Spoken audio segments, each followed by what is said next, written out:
is on the road, and we're visiting in Calvert City with Draffen, Schmidt, and his wife. It's a real pleasure to be here, and thanks for inviting me to come. We're mighty glad to have you in our home. I've known Draffen Schmidt for a good long while, and I know he was a basketball fan, and we may hear a little bit about basketball before it's over. But before we get started, I'd like to find out if you're at least 65. Yes, that's a compliment. I'm a little above 65. Well, okay. We always try to have people who have lived that long, so they'll have more memories and more interest. Now, who was your father, Mr.? My father was Andrew Schmidt, and he lived in McCracken County. No, he lived here after 1911, and he was born in McCracken County. And were you born in Marshall? Yes, sir. I was born here at this spot. I was born in this house, and I have a daughter that was born in this house. And my mother was born on this spot about 50 feet south of here. It's a beautiful site for a house. It's tall. It sits up on a ridge, and you've got a lot of porch, haven't you? Oh, you telling me? We just reworked it this year and spent about, well, a good bit of money just redoing the porch and don't sit on it now. Used to, everybody sat on the front porch and watched people go up and down the road. And now then we get out here in the backyard, away from everything, where it's quiet and, and visit in the backyard. I still like porches, though. Modern houses don't really have them. That's now, right. Your mother was Dora Draffen. Dora Draffen Schmidt. And so that's where you got your given name. That's right. Do you remember anything about your grandparents on either side? Well, some. My great-grandfather, Schmidt, came to the United States, I thought from Germany, but it was from Bavaria, which back in the early 1800s was part of Germany. And he came to West Kentucky. And my grandfather, that was my great-grandfather, my grandfather was born in 1881, about 3 months after his parents came to this country. My great-grandfather was a blacksmith at the city of Paducah, and according to census reports, he had a property value of about $900 and tangible for about $500. Now that was in the early 1800s, so I guess he was doing all right. That sounds like a lot of money for those days. And my grandfather lived out from Paducah, near Lone Oak, raised a family of 12 children to be grown, and he put them through school and on a truck farm. He had a stall in the old market house at Paducah, and that's the way he made his living. My father was born in 1881 and worked around Paducah and went to work the Illinois Central Railroad, NC and St. L, and worked there until he and my mother married in 1910, I believe. And then he came here and he farmed the rest of his life. Outside of a short time, he run a business in Calvert City in the middle 20s. And he never would go back to the old gentleman, the superintendent of the NC shops, came here twice and asked him, just begged my daddy to come back to work for him. He was what is known as a car knocker. When they'd have trouble on the road, they'd put him in the old toolboxes out there in the woodshed, put him on a passenger train and take him to the trouble, and just stop the train and put him off there, and he fixed it. But he never would go back to it. He wanted to farm, and he stayed here the rest of his life. Well, Calvert's a good place. It's in Marshall County. That makes it pretty good, for one thing, doesn't it? Well, now, you were born around here then. I was born here in this house. And you went to school, I presume, in this area. Yes, sir. I went to school. My first school was at Wilson Ridge. Do you remember where that was? I don't remember Wilson Ridge. Now, you It is on, taught me. is on 282, which is a road from Calvert City to Giversville, where the plant road comes across. It's in that corner. I went to my first school to my mother. And what I remember about that, Daddy would hitch the little old spring wagon, hitch 2 mules up, and take us to school of a morning, and he'd be back that afternoon and pick us up. And some of my latter grade schools, I went to school at Big Cypress, and that's out, you know, on the other side of Long Valley.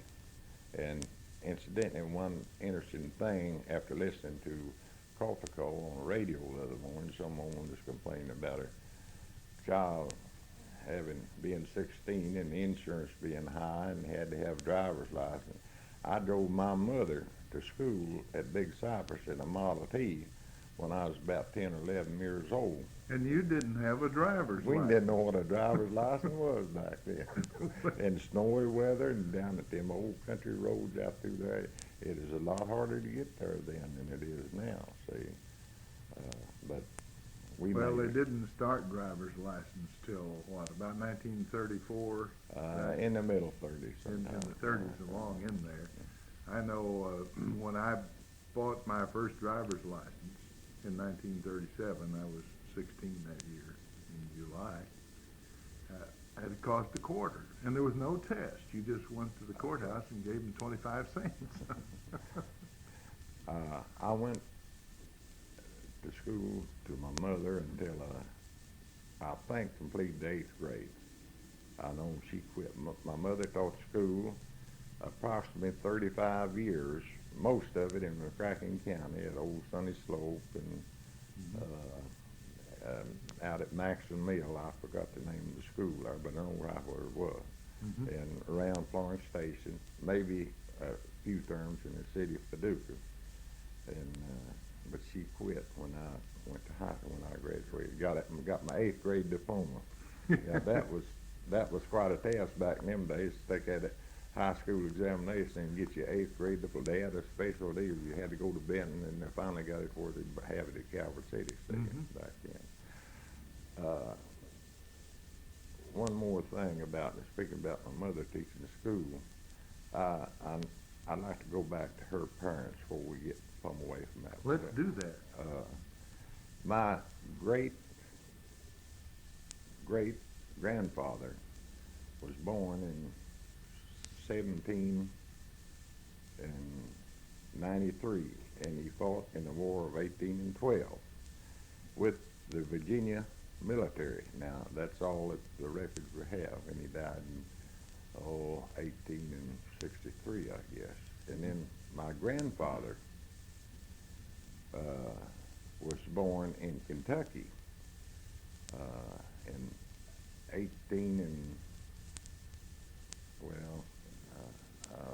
in the 40s, I'll say, or 50s, long in there, and died in 1906. And Now, I've forgotten what you said your mother's name was before she married. Dora. Oh, Dora Draffen, yeah. Yeah.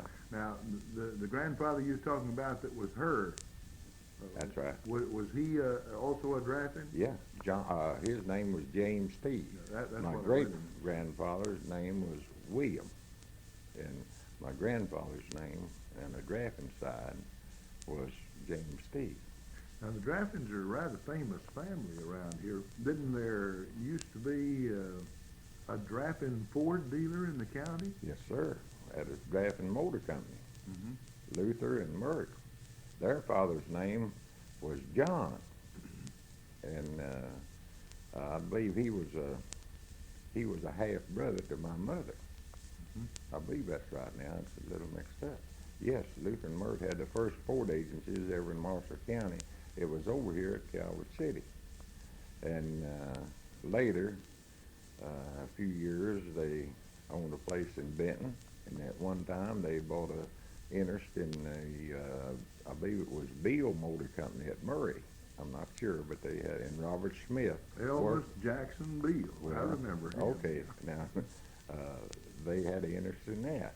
And they finally did away with the Ford agency at Calvert and did all their business at Benton. Now, what I remember about that, these Model Ts came in here shipped by railroad in what was called an automobile boxcar. They didn't have the fenders on them, and they were stacked up in there, leaning. You had to partially assemble them. That's right.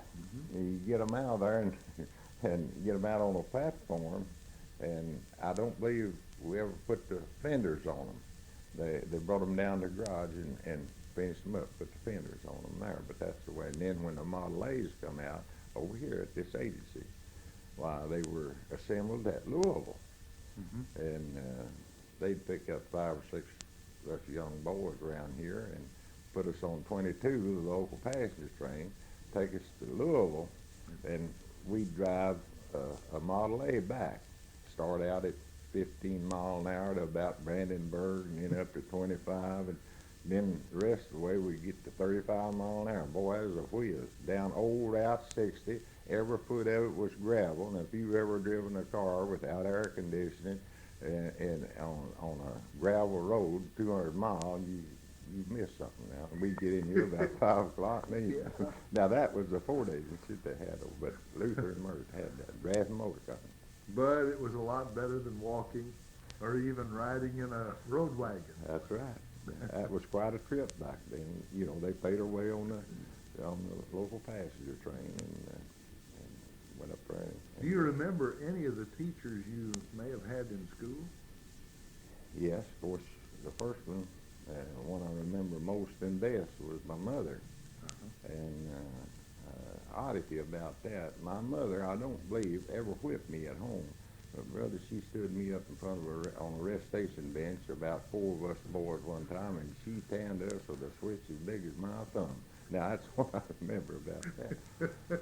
Now then, in high school, I had H.L. Kitzmiller was one of the principals, and Wadlington, now I've forgotten his initials, and Henry Clay Price was one of the teachers, and when I graduated in 1929, I believe Willis, now I can't call his first name, Willis was principal at school, and there's a number of other teachers there I couldn't begin to remember. But I want to mention one of those teachers, Mr. Jim Holland. I reckon half the people in North Marshall County went to school with Mr. Jim sometime or other. He taught all the way from Sanders Ridge, and his kids taught at Sanders. That's where they broke the ice, you know. Back in those days, you go to school, school started in July, I believe, and out the last day of January, and then the teachers would go to Murray and work on their other certificates there. Yeah. And but Mr. Holland taught and he taught over here at Calvert too quite a bit. Did you ever know Homer Ford? Yes, sir, Mr. Homer. I didn't go to school to him. Marguerite did, my wife. She attended school, Mr. Ford. But yeah, I remember he taught. I believe he was teaching here when in the first 4-year graduating class. That is in 23 or 24. By the way, I think there was 24 people graduated in 1924. I believe that was the first class that graduated here. What did you like most in school? Well, I guess I ought to say recess, but I don't guess that was it. History. Yeah. History and geography. That was my favorite subject. They were always my favorite subjects. History and geography. At least among the favorites. Now, your father quit the railroad and he began to farm. I suppose you grew up helping him on the farm. That's right. What did you grow? Well, most people in this part of the county raise dark tobacco. Well, we raised a little, acre or acre and a half, but my daddy's cash crop was sweet potatoes. And he was known as Sweet Potato Schmidt around here. And under this room where we're sitting, there's a dirt cellar there. He'd dig his potatoes in the fall of the year and pour them up in that cellar. And then he'd peddle them all winter long. He had income all winter off those potatoes. Oh, it raised acre to 2 acres. Well, it'd hold about 450 or 500 bushel. And that last, he tried to move them out by March. Oh, one year he sold them to the state penitentiary, shipped sold I them. noticed you have a fireplace here, or what was a fireplace. Yeah. Did you ever take those potatoes and put them in the ashes and let them bake there? No, sir, we've got a Dutch oven that's made for that purpose out there in the smokehouse. Yes, sir, the best baked sweet potatoes you can eat. You put them down there and put coals around them, set that pot on there, and then put your sweet potatoes in and put the lid on, and then take a shovel and put coals on. Takes about 3.5 hours to bake them. Brother, they're delicious. In the wintertime, we always have a skillet of baked sweet potatoes on that. Juicy, boy, they were good. That's right. Now, you worked on the farm, and how did you meet your wife? Well, I don't really know. I guess by accident. I don't know. We just got to run around the same bunch. Was she born in Marshall County? Yes, down near Little Cypress. Is that right? At Little Cypress, she was born in Marshall County. Her father's name was Amos Dawes, and her mother's name was Clara. Now, I can't go back any further. She's on that right offhand, but she got it down. So you don't really remember, you didn't meet her someday at big singing and swept off your feet? No, well, I guess I kind of got the eye on her or something. I don't know. Honestly, I don't. I don't know what attracted my attention. She was young and beautiful, and you were Yes, interested. she was. And she was a good cook, too, I'll tell you that. She could make the best chocolate pies before we ever married I ever eaten in my life. So that maybe had something to do with it, Well, too. You were using your head as well as your heart, weren't you? Now, do you have any children? Yes, have one daughter and 2 grandchildren. My daughter, Martha, went to school at Calvert and at North Marshall when it was built. I believe she graduated in the 2nd class at North Marshall, and then attended Murray State Teachers College. And by hook or crook, with our insisting is the wrong thing to do, she completed in 3 years by going every summer. She began the summer and came back and taught business at North Marshall, I believe 2 years. And in the meantime, she had married Harold Wilkins, which lived in South Marshall County, and he attended school at Brewers. And they both then went on to school at Murray and graduated. Of course, my daughter Martha was a cheerleader at North Marshall and also at Murray State Teachers College. My son-in-law played ball at Murray State. I've seen him and broadcast many games when he played, both in high school and in college. And then he got an ROTC at Murray, and he's going to serve 3 years in the Army, and he went to Germany, and while he was over there, he decided he'd maybe make a career out of it. So he stayed in the service about 15 years, and then he got to worrying about these children, and they need to be where they get a good education. As you get older, you know, you go to thinking about things like that. So he had an opportunity to get out and good standing and everything, and so that's what he did. Oh, speaking about teaching, my daughter taught school in Germany while they were over there, and incidentally, my granddaughter was born in Germany, and Marguerite went over there. She didn't think it could do this job as she was there, see, so she... Well, it was nice for her to be there. But anyway, Martha told some interesting things that happened teaching.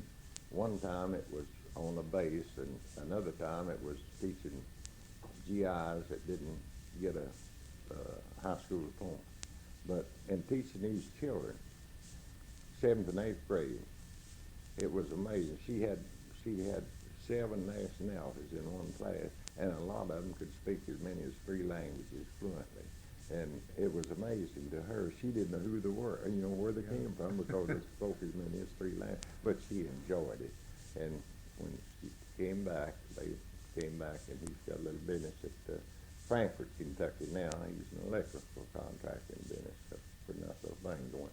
They're close to University of Kentucky and got good schools there. See, that goes to show as you get old, you worry about you know, Worry the about children. the children coming along. And they are, my granddaughter is a junior at the University of Kentucky, and my grandson is a junior at Franklin County High School in Franklin now.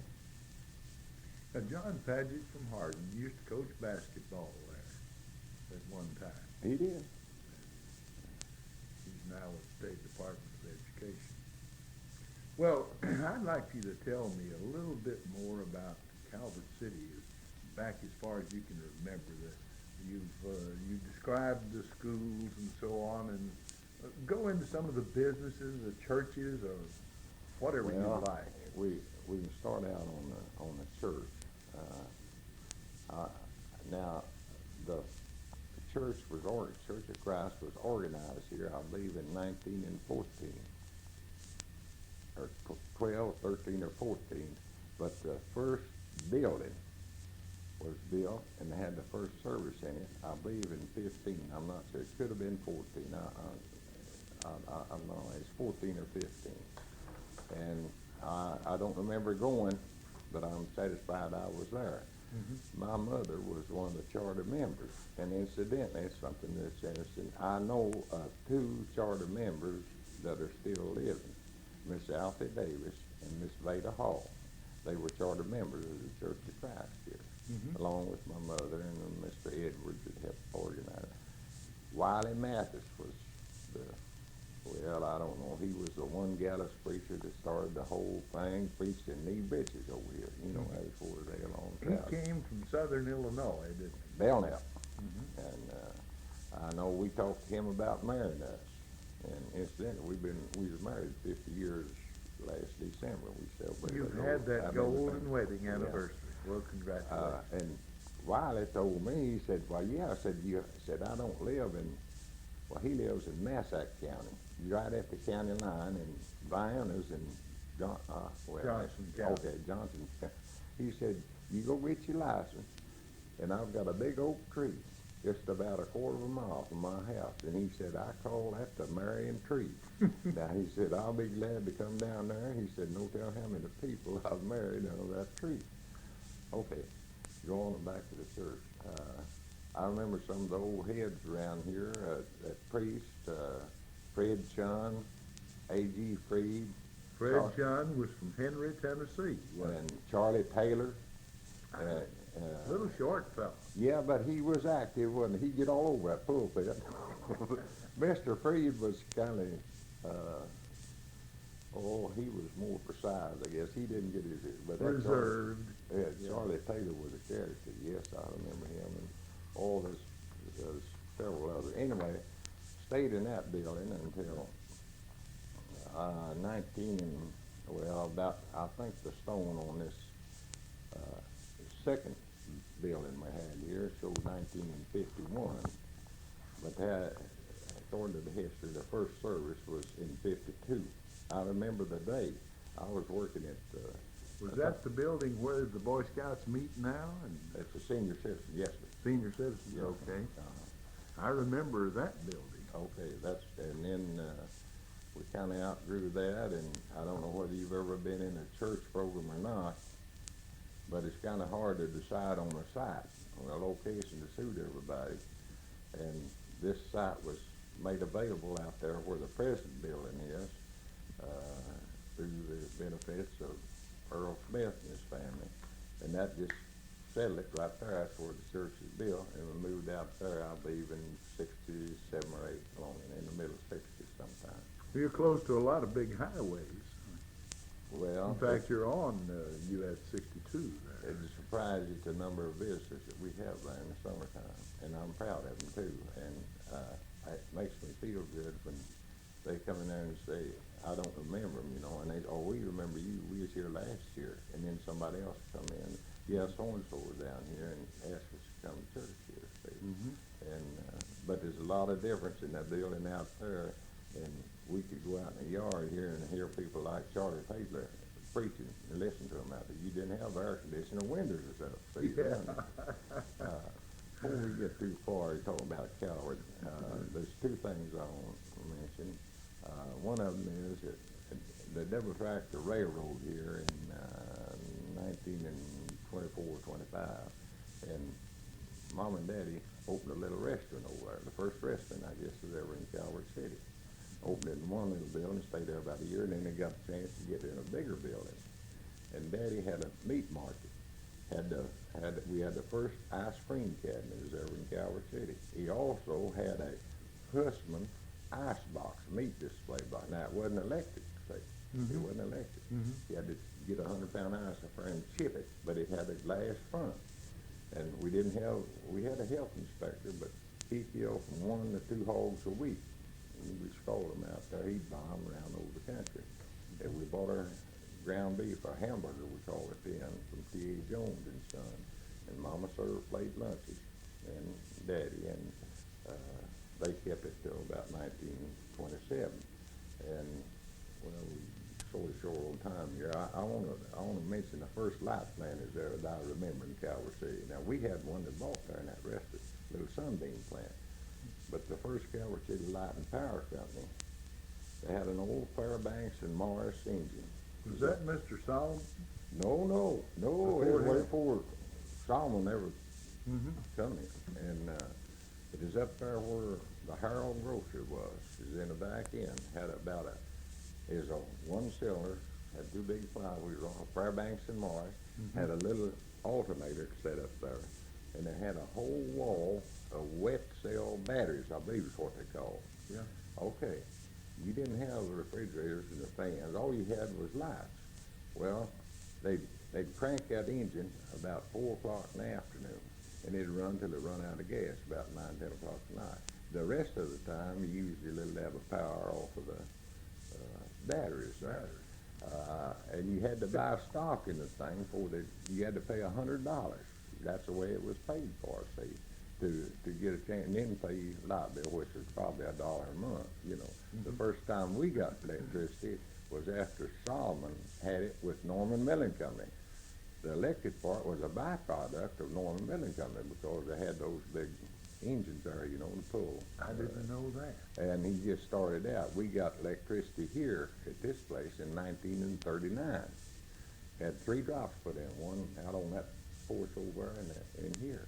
And we didn't use over 12.5 kilowatts because that was $1.50 a month. and now then, we don't heat with electricity, we cook with it. But in the summertime or winter one, if you fall under 400 or 500 kilowatts a month, you're in business. You have about one more story to tell us. We've got another minute or so. Well, I was thinking the other day about the undertaking establishments here. See, yes. I think there's been 5 here. The first one was Mr. Cy Hale, and I think he made some coffins. And then Pete Kennedy started in business. Now, didn't have funeral home. Started in business here. He had a 4-cylinder hearse, Chevrolet hearse. And then there was a Pollard, I believe, here for a while. And then Pete Kennedy built a funeral home here, and then he sold that to what was that man's name? Johnson. You know. And now then they have a Calvert City Funeral Home, which is part of Lynn Vassar in Benton. Yeah. But we had those 3 undertaking parties. See, you didn't call them funeral homes. They didn't embalm. And Mr. Lewis Hall, by the way, had one in there.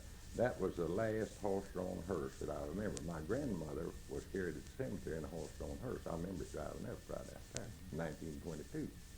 And well, what a wonderful list of memories you have, and we certainly appreciate you sharing them with us. It's nice to be in your home with you and your wife, and to hear again about your daughter and her husband and your grandchildren. So it's been a real joy to me to visit with you, Mr. Draffen Schmidt and his wife in the home, I guess, where he was born. that's right. At Calvert City, Kentucky. Now, this is Ray Mofield speaking. We return you now to our studios.